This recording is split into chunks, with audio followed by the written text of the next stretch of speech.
sikat dito sa Sapporo yung curry na soup. Soup daw yun. Hindi yun yung thick na katulad ng sa atin.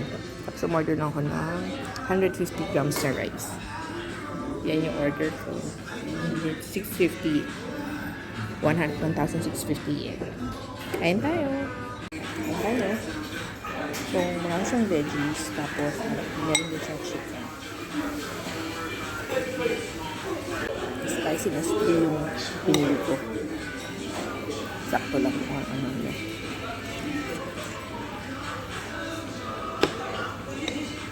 Sarap.